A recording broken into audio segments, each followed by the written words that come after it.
Caution, doors closing.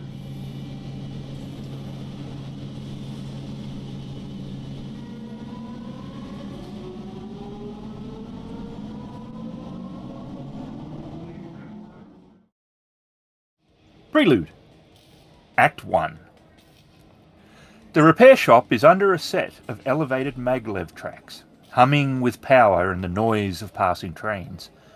A pink and teal neon sign written in kanji, the glow from the sign is reflected in the puddles and water collecting in the cracked asphalt. Kurogane Works.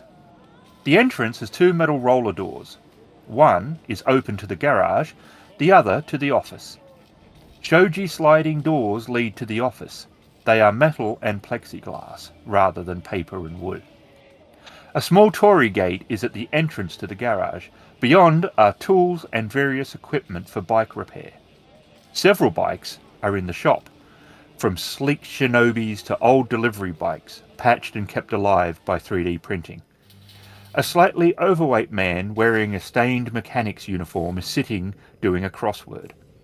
A tattoo is barely seen at the end of his sleeve, hinting at a life of crime somewhere in his life. The man is Takeda.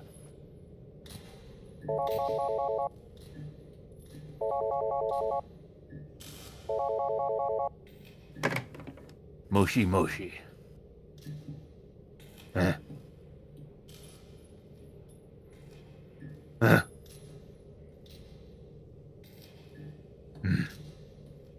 He looks over to you and extends the phone in your direction.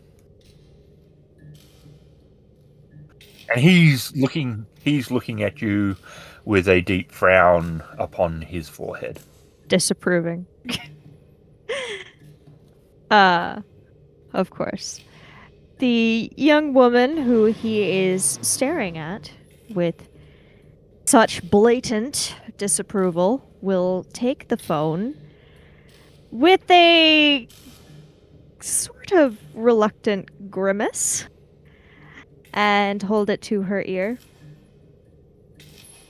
Yes? Yes, No, I haven't been avoiding you. I gave you this number. If I was avoiding you, I wouldn't have given you any number, or I would have disconnected. That's not the point. Yes. Yes, I know. I have 48 hours. 48 hours is a lot of hours, if you think about it. That is to say, it's not a problem. It isn't a problem. I personally do not foresee a problem in ensuring that you are fully repaid in 48 hours. I assume that the drop-off spot we discussed is still fine? Yes? Oh. Good. Good.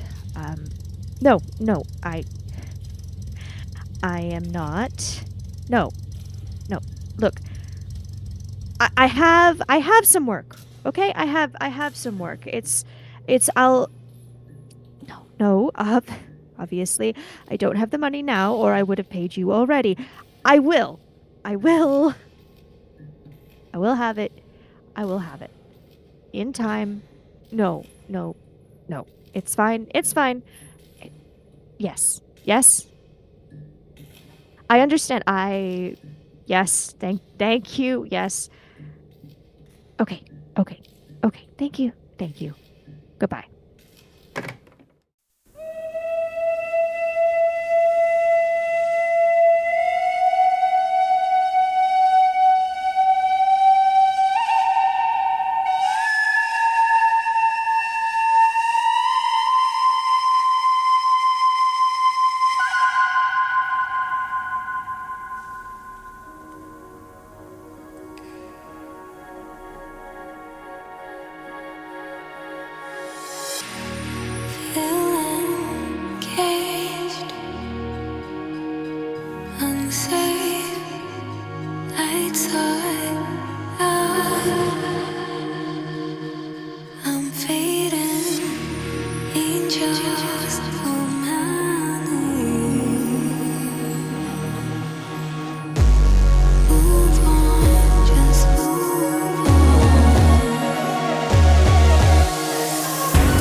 What's a 6-letter word for someone lacking intelligence?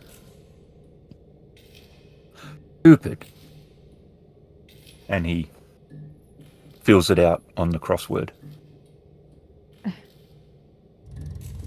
Look, I can find a job, probably several jobs. There are always people looking for information, and I'm very good at finding information, so I have 48 hours to go find several people who would like some information and get said information, and there's no problem. No problem, I'm sure. Right. Right. I'm going to go get a lot of coffee, and then I'm going to go make some money. So thank you, and have a good. She's sort of desperately scanning. She's not quite sure what time it is. Night. Good luck. Yep, it'll be fine. It will be completely fine. She's looking doesn't look very convinced. sure. She's looking absolutely sure that it'll be completely fine and not stressed at all. And she's gonna basically head straight in a casual way, because she's definitely not panicking, but sort of with some haste, make her way back to her workstation with her computer and start scanning the Nexus for work, because she has some money. She has about 500 yen coin currently, so that's a start, and she only needs 9,500 more. So normally she would tend to wait for jobs referred to her by people that she is at least aware of. If she doesn't know, sort of local isn't maybe necessarily the right word, because it's the Nexus. They could be quite far, but local in the area of the net that she sort of frequents.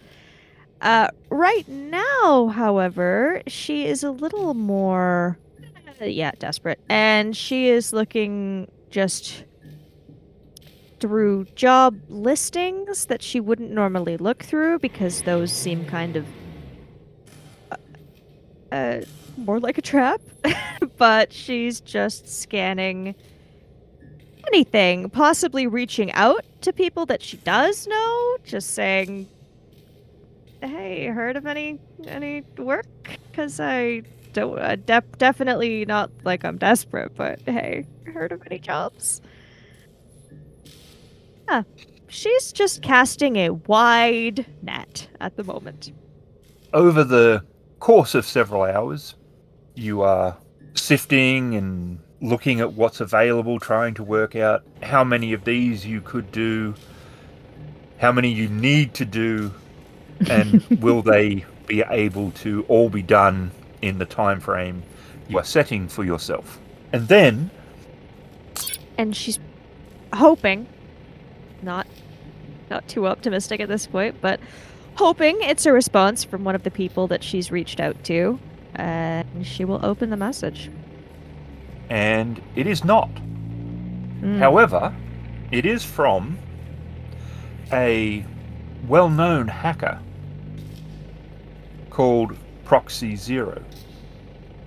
They are offering you 15,000 with a 5,000 advance to download some files from a corporation called Orion from their data vault. The deadline is 48 hours. The access point is a VR cafe called the Lotus Den that you are aware of. Her first step is going to just be attempting to verify that this message is from who it says it's from, and not just somebody sort of spoofing the tag of a very well-known hacker. So she's going to perform her due diligence. Is she able to satisfy herself that this is from who it says it is? Surprisingly, yes. Okay. So once Echo is at least mostly satisfied that the message comes from who it purports to be from, several other questions arise in quick succession. Firstly, how does a very well-known hacker, who she did not reach out to, know that she is looking for a job? Especially sort of urgently.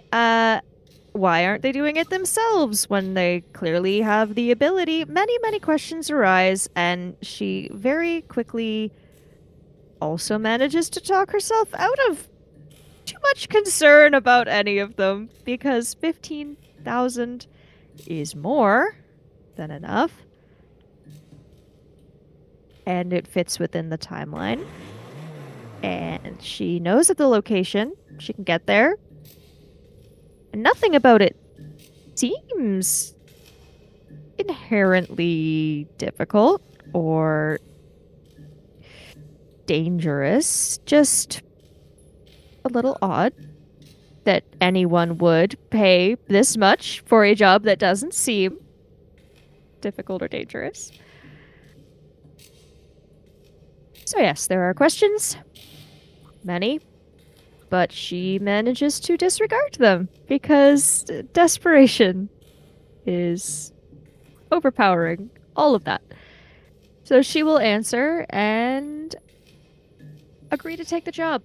And immediately after hitting send, she's going to sit there for a minute just going, okay, that was probably a terrible idea. That was probably a terrible idea. It's probably a terrible idea, but okay. Okay, committed now, you know? So she has accepted. Or at least sent a message saying she has. And if there's no immediate response, well, they did say 5,000 up front. So she's not going to take any action without further response.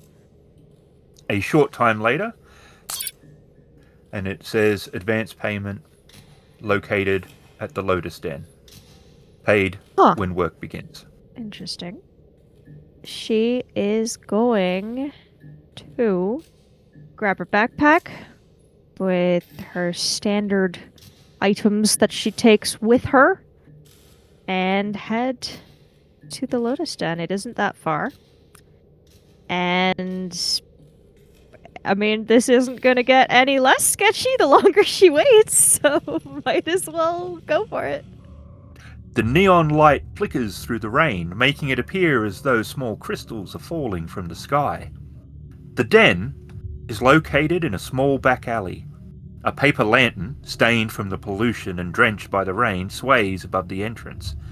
The air inside smells of solder and instant ramen. Incense and cigarette smoke fill the establishment. The room is dim, lined with small cubicles with access to the Nexus. At the counter, an old woman without eyelids, and in her place of her eyes, 2 glowing green cybernetic optics are there. They blink like 8-bit sprites. She turns and looks at you, taking a long, slow draft of her cigarette, and points to Cubicle 3. Other hackers are jacked in that you can see, though the place is far from full. Their fingers move over the keyboard with practiced precision, while their blank stares show that they are jacked in and viewing the Nexus in their mind. Small-time gang members and street hackers. A couple of thugs guard the den, and the hum of power and the hiss of the cooling vents can be heard. She is going to head to Cubicle 3, because it doesn't seem like questioning this lady is going to go well.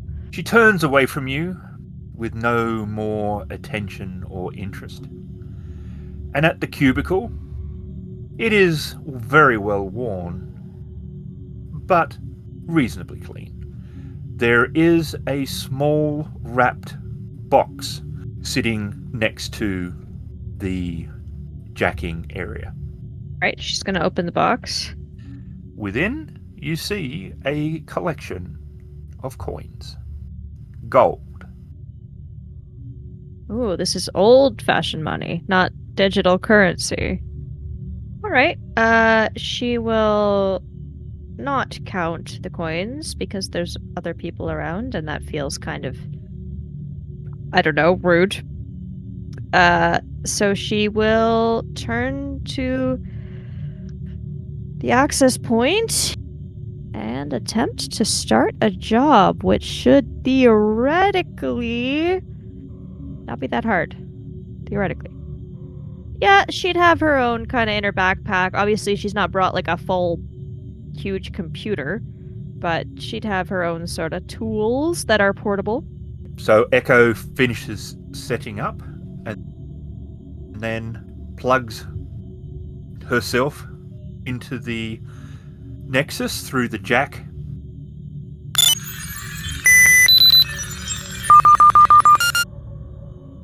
Unlike the average user of the Nexus, there is an almost overwhelming amount of data that initially hits you like a tsunami.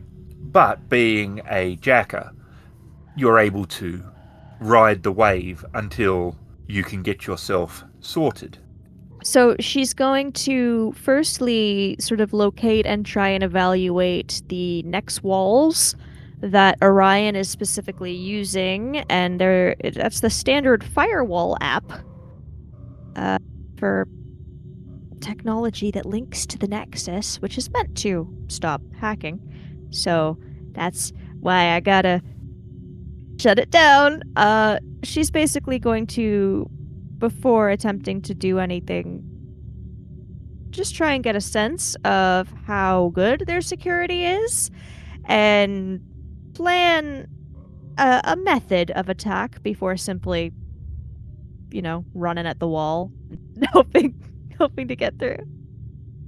Pause a little bit at that, maybe not like stop what she's doing, but it does seem odd based on what she knows of the company itself that they would have more sophisticated security than she expected. But she was able to identify one or two weak points that she's going to try and take advantage of in order to break through their firewall. Although, again, it was a little more sophisticated than she was expecting, she was still able to bypass the security and gain access to the data vault. So at that point, what she's doing is scanning for the correct information, as there is obviously a lot of information in the data vault. They didn't just put these specific files in there. So she's looking for these specific files and starting to download those. As Echo glides through the data, ice is moving through the system. Then it's there. A flicker of static, not an alarm or a routine trace. It exists for but a moment before it's gone. It wasn't part of the system. It felt displaced. She's a little... Well, more than a little. She's confused because it seemed weird enough that anybody would be paying this much for a job that seems so simple. The idea that they'd also have hired other people to do the same thing, or I suppose possibly that other people had hired different people to do the same thing. The fact that this information would warrant several hackers being hired to try and obtain it from a sort of not that secure company is very odd and not her favorite thing to consider. She's still waiting, since security has not yet noticed her, watching that download bar, and if she gets the sense that they have noticed her presence at all, she's gonna disconnect.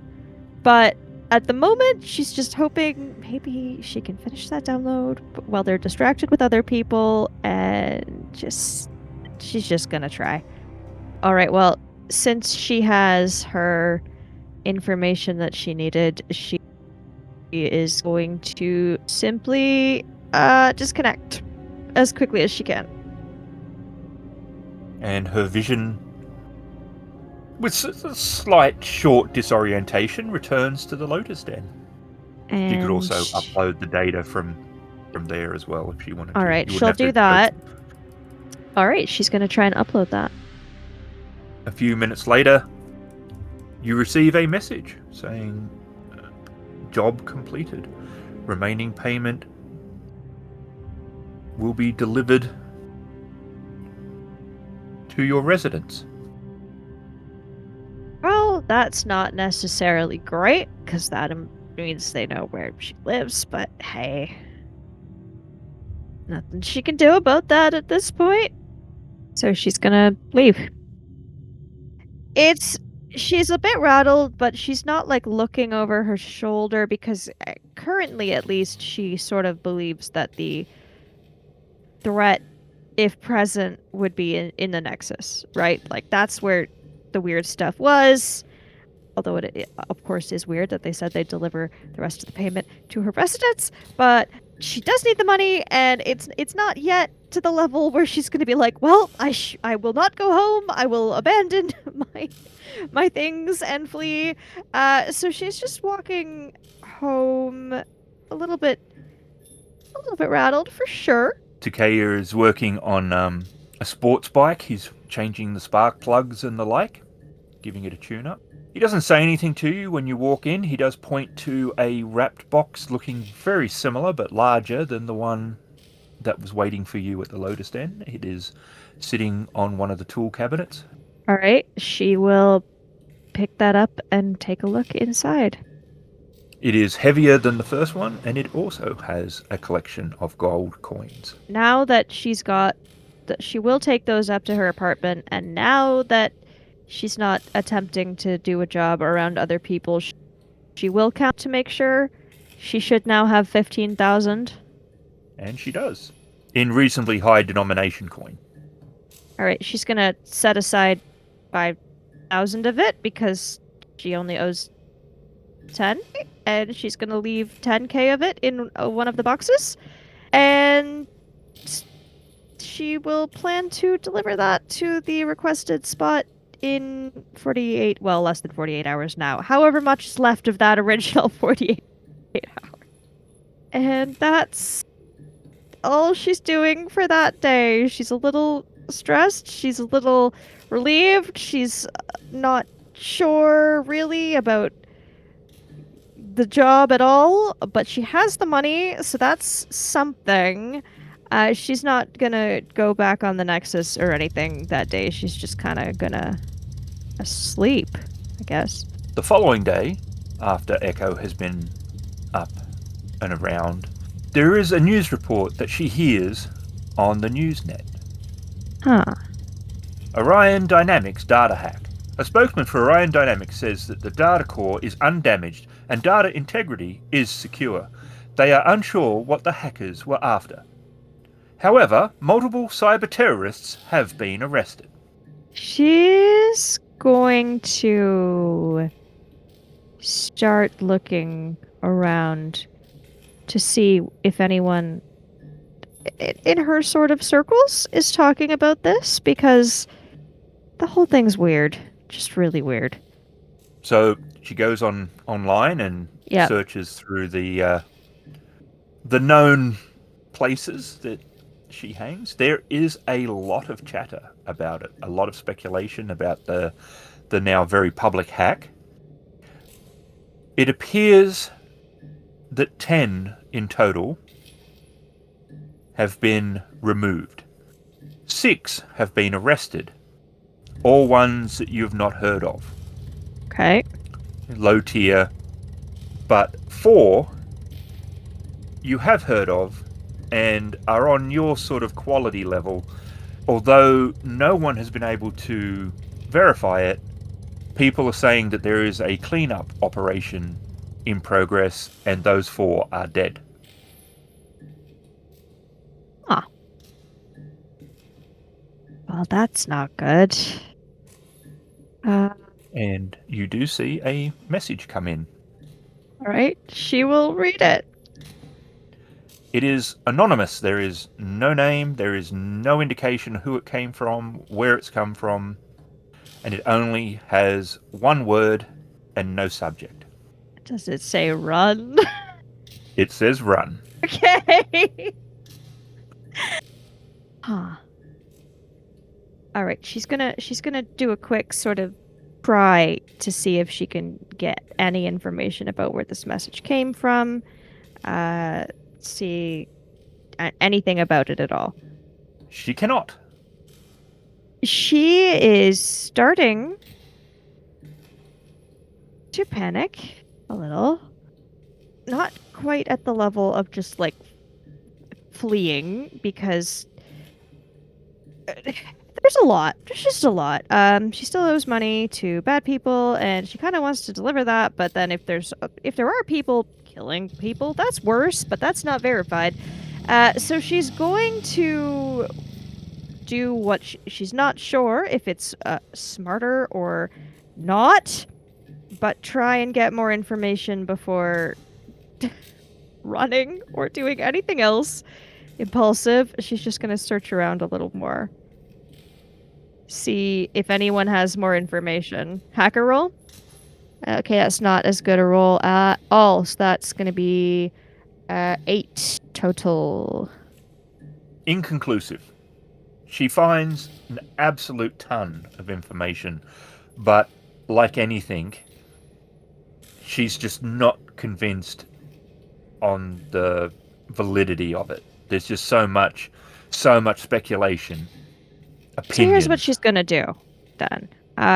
She's gonna grab some of her stuff and throw it in a bag, including the 5,000 plus the 500 she had before, yen coin that she does not owe, and she's gonna head downstairs with the other box, and she's going to ask Takeda for a favor.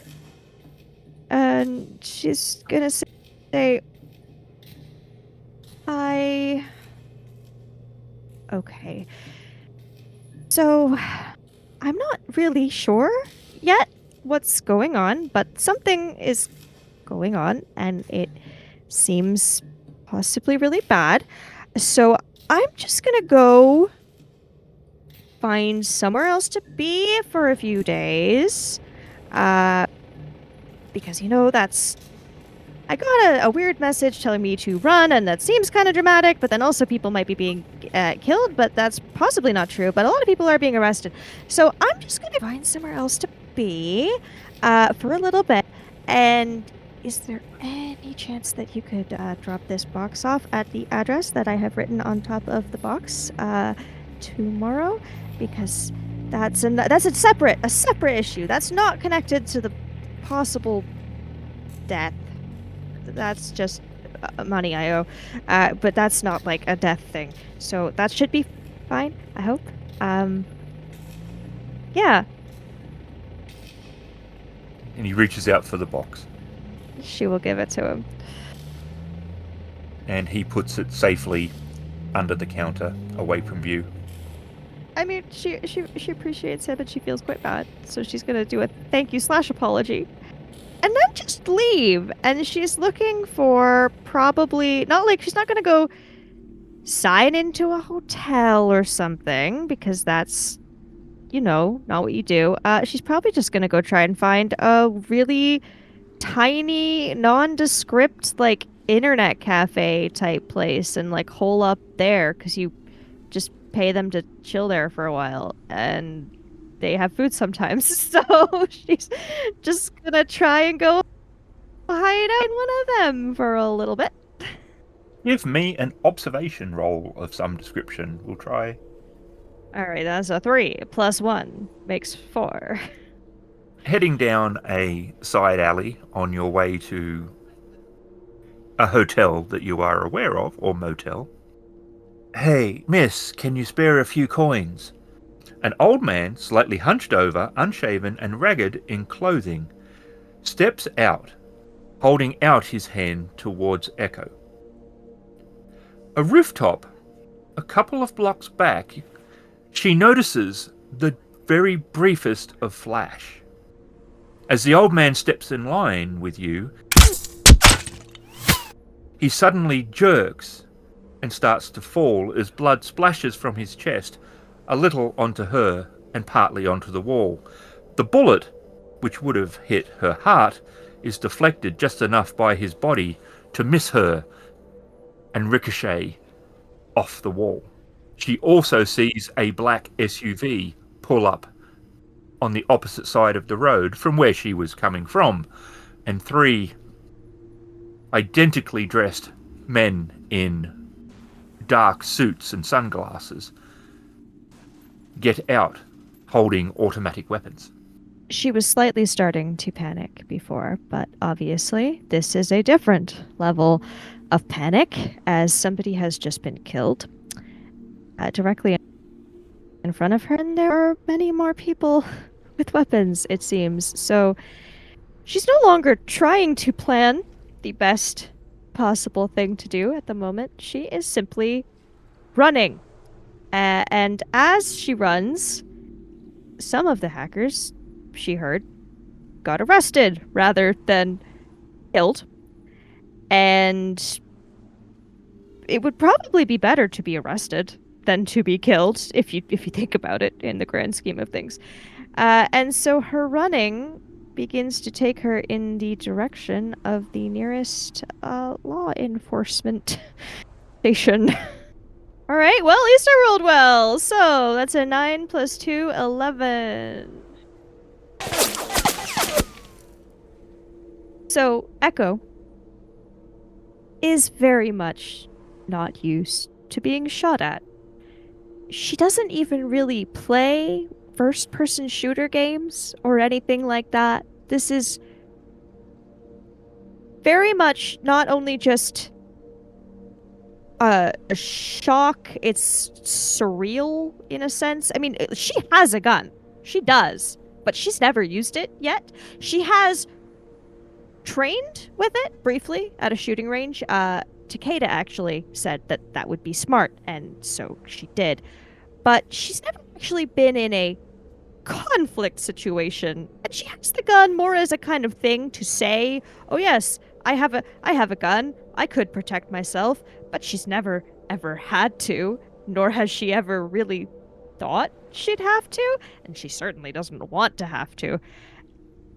And as things are going right now, that thought isn't even coming into her mind. The idea of pulling out her small gun and trying to return fire to at least 4 people with weapons converging on her is simply unthinkable.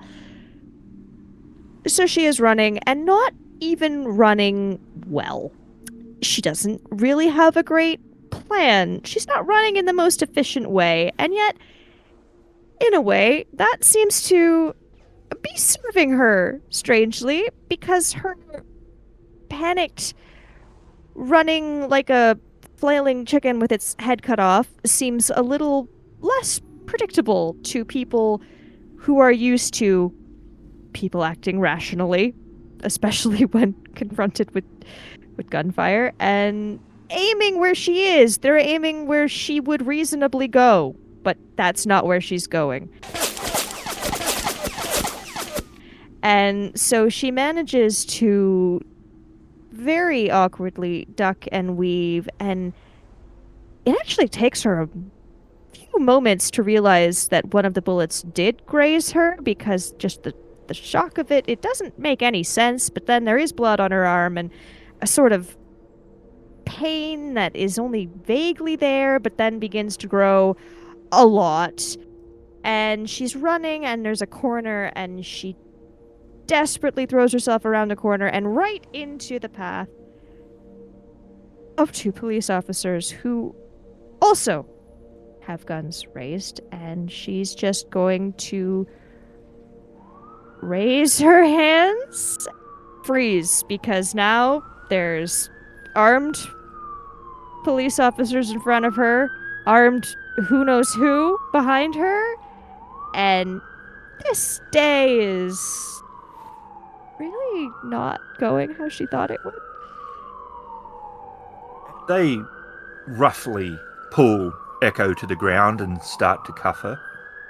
Okay. And as she is being arrested, she sees in the shadows of the alley one of the men. He's watching. He doesn't seem confused, but possibly his orders didn't anticipate engaging with the police.